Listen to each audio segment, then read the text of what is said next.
মনে আছে তো আজকে আসার সময় তোমাকে কি কি আনতে হবে? আজকে কিন্তু ভুললে হবে না, এই বলে দিলাম। আর হ্যাঁ, তুমি কিন্তু ভুলে যেও না যে আজকে তোমাকে আমার ওই বাড়িতেও আসার আগে সব জিনিসপত্রগুলো দিয়ে আসতে হবে। ওখানেও কিন্তু সবাই অপেক্ষা করে বসে থাকবে। যেমন যেমন যা বলেছিলাম সব কিন্তু মনে রেখে করো। হ্যাঁ বাবা, হ্যাঁ, সব মনে আছে। সব জিনিস ঠিক সময় মতো ঘরে চলে আসবে। তবে এই ফেরার পথে যেহেতু ওই বাড়িতে যাব, তাই আমার কিন্তু ফিরতে একটু দেরি হবে। তাই তুমি যেন আবার রেগে যেও না রাত করে ফিরছি বলে। তোমাকে ভালো রাখার জন্যই আমি এত কিছু করি, এত পরিশ্রম করি, সব তোমার জন্যই করি। তোমার মুখে যেন আমি এতটুকু রাগ কষ্ট না দেখি, এই আমি বলে রাখলাম। আরে হ্যাঁ বাবা, হ্যাঁ, রাখবো কেন বলো তো? তোমার মতো একটা বর পেয়েছি, তার উপরে কি রেগে থাকা যায়? তুমি কোনো চিন্তা করো না, আমি একদম ঠিক আছি। আর তোমার পছন্দ মতো আমি আজকে সব রান্নাও করে রাখবো রাতের জন্য। কারণ তুমি খুশি হলেই তো তোমার খুশি দেখে আমিও খুশি। তবে হ্যাঁ, সবকিছুর মধ্যে কিন্তু ওই যে বললাম, সব জিনিসপত্রগুলো লাগবে, কিন্তু সামনেই দোল চলে আসছে। হ্যাঁ, সে জানি, আমার খুশিতেই তোমার খুশি। আচ্ছা, আমি এবার বেরোচ্ছি, কেমন? না হলে আমার আবার অনেক দেরি হয়ে যাবে।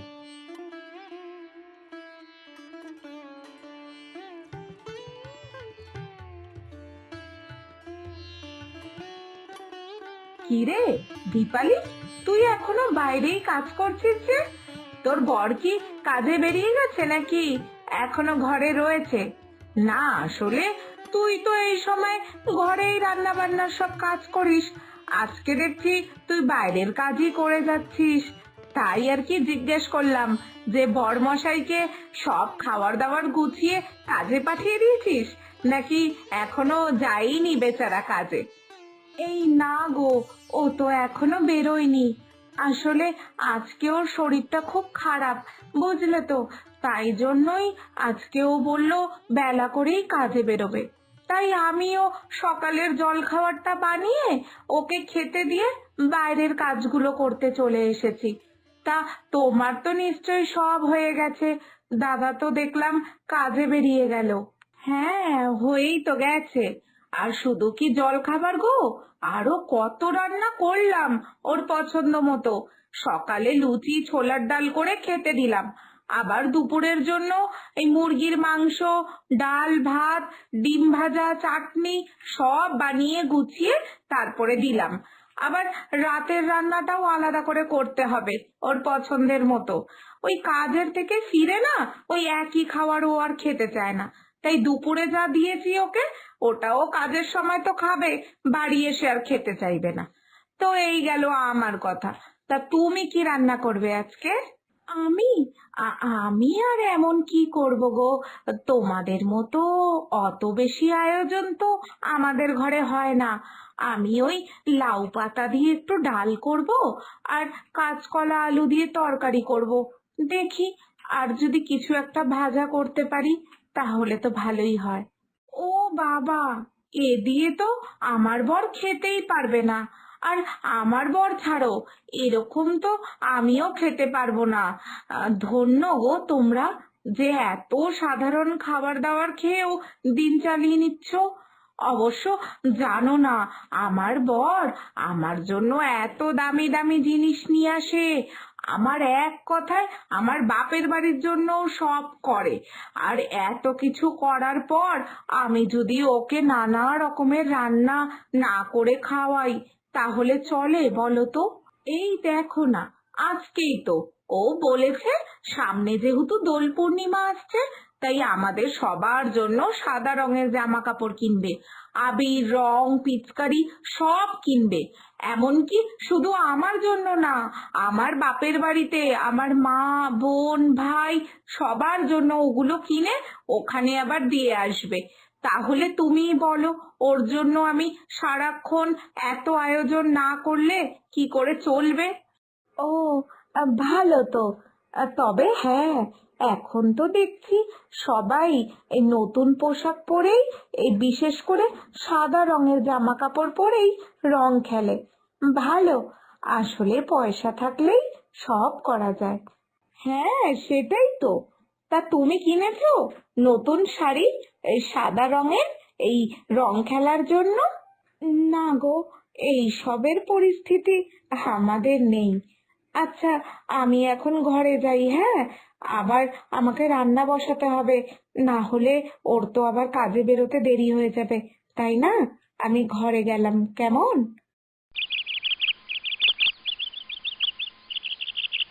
কি হলো বলো তো? শরীরটা তো আজকে আমার খারাপ, কিন্তু তোমার মুখটা ওরকম দেখাচ্ছে কেন? নতুন কিছু নিয়ে আবার এই চিন্তা শুরু করলে নাকি? না, কি নিয়েই বা আর ভাববো? চিন্তা করার মতন কিছুই নেই। এই শুধু মনে পড়লো যে আমাদের ঘরের অসুস্থতা, অভাব, অশান্তি কত কিছু রয়েছে, কিন্তু বিনিদি ওরা কি ভালো রয়েছে। ওদের যেমন পয়সা রয়েছে তেমনই সুখী পরিবার ওরা। না আছে কোনো অভাব, আর না আছে কোনো অশান্তি। সত্যি, কত ভাগ্য করে জন্মালে এরকম জীবন যাপন করা যায়। আরে ধুর, কি যে বলো না! সবকিছু যেমন দেখা যায় তেমন না। সে হতেই পারে ওদের হয়তো অবস্থা আমাদের থেকে ভালো, হয়তো ঝগড়া অশান্তিও কম হয়, তাই বলে তুমি যেমন বলছো তেমনও না। সবারই সমস্যা আছে, কিন্তু তোমাকে দেখাচ্ছে না, তাই তুমিও দেখছো না। কি জানি, আমি তো ওদেরকে সব সময় সুখে থাকতেই দেখি। এই তো দোলের জন্য, মানে রং খেলার জন্য ওরা নাকি জামা কাপড় কিনছে। নতুন জামা কাপড় পরে তারপরে নাকি রং খেলবে। কি খুশি ওরা দুজনেই। শুনে তো এলাম ওদের সব কথা, ভাবাই যায় না। আর আমাদের এইদিকে দেখো, সব সময় পরার জামা কাপড়ই জোটে না, আর ওরা ওদিকে রং খেলবে, তাও আবার নতুন জামা কাপড় পরে। ভাবা যায় না যখন, তুমি ভাবতেই বা যাচ্ছ কেন? হ্যাঁ, কারোর দেখা দেখি করতে যেও না। কেন যে তুমি অন্যের ঘরের খবর রাখো, কে জানে বাবা। ছাড়ো এসব অন্যের ঘরে আলোচনা, আমার একদম ভালো লাগে না। এমনিও শরীরটা ভালো নেই, তার উপর কাজে যেতে আবার দেরি হয়ে গেল। এবার এর উপর তোমার এইসব বাজে কথা। হ্যাঁ, আমি বেরোচ্ছি।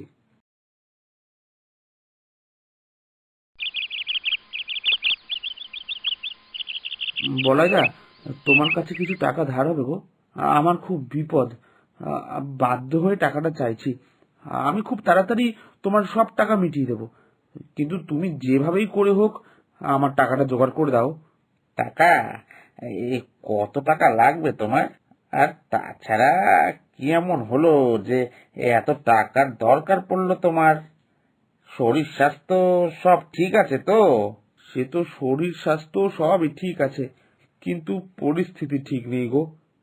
আজ 1 বছর হয়ে গেল আমার কাজ নেই, ধার দেনা করে সংসার চালাচ্ছি। এই করে আর এই পাওনাদার এত বেড়ে গেছে, সব টাকা চাইছে। আপাতত 1,00,000 টাকা হলেই হবে, ওটা দিয়ে কিছুটা ধার মেটাতে পারবো।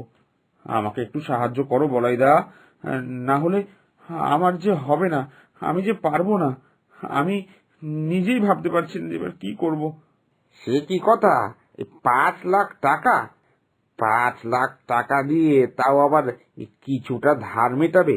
তার মানে তোমার কত টাকা বাকি? 5,00,000-এর মধ্যে থেকেও বেশি নাকি? মানে কি বলো তুমি? আর আর এখন 5,00,000 টাকা ধার চাইছো? আমার তো মাথায় কিছু ঢুকছে না। তোমার 1 বছর ধরে কাজ নেই, এটা তো তোমাদের সবাইকে দেখে বোঝা যেত না গো।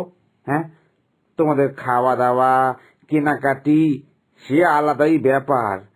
আরে এখন বলছো কাজই নেই তোমার, কিন্তু তুমি তো প্রতিদিন কাজে বেরোতে গো। তাহলে সে কাজে তো বেরোতেই হতো, যতই কাজ না থাকুক। আমার বউ যদি জানতে পারতো কাজ নেই, তাহলে তো ও আমাকে আর রক্ষে রাখতো না। তাই মিথ্যে বলেই বাড়ির থেকে বেরোতে হতো। তবে তবে এখন আমি একটা কাজ পেয়েছি, অল্প অল্প করে সব ধার মিটিয়ে দেব।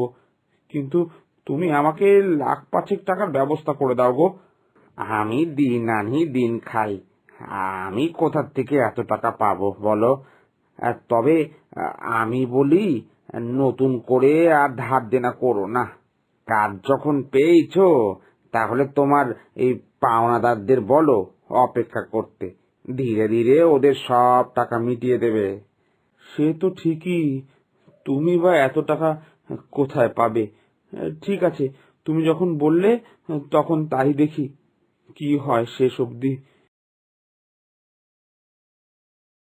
কি হলো রাজু? হ্যাঁ, কি হলো বলতো? কি হলো? আর কবে টাকাটা পাবো আমরা? হ্যাঁ, এই পাওনার টাকাটা কবে আর পাবো?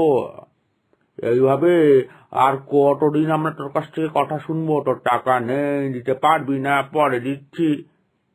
এখনই আমরা সব টাকা ফেরত চাই।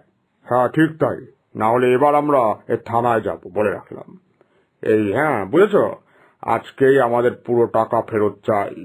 লোকের টাকা নিয়ে নিজের ঘর চালানো, আনন্দ করা, এসব আর হবে না।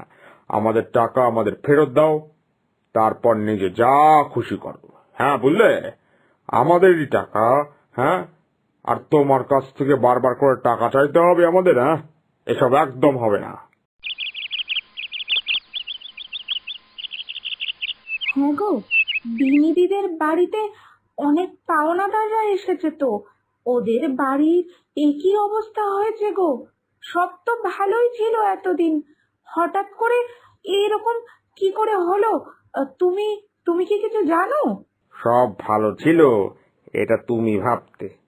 কারণ ওরা ওটাই দেখাতে চাইতো যে ওরা ভালো আছে। তুমি ভুলে যেও না, আমরা ওটাই দেখতে পারি যেটা আমাদেরকে দেখানো হয়। কার ঘরের ভিতর আর মনের ভিতরে কি সমস্যা আছে, সেটা শুধু সেই জানে। তাই যেটা আমরা দেখতে পাই, সেটাকেই অন্ধের মতো বিশ্বাস করা বন্ধ করো। কারণ আমাদের দেখার বাইরেও অনেক কিছু আছে যেটা আমরা জানি না, বুঝলে?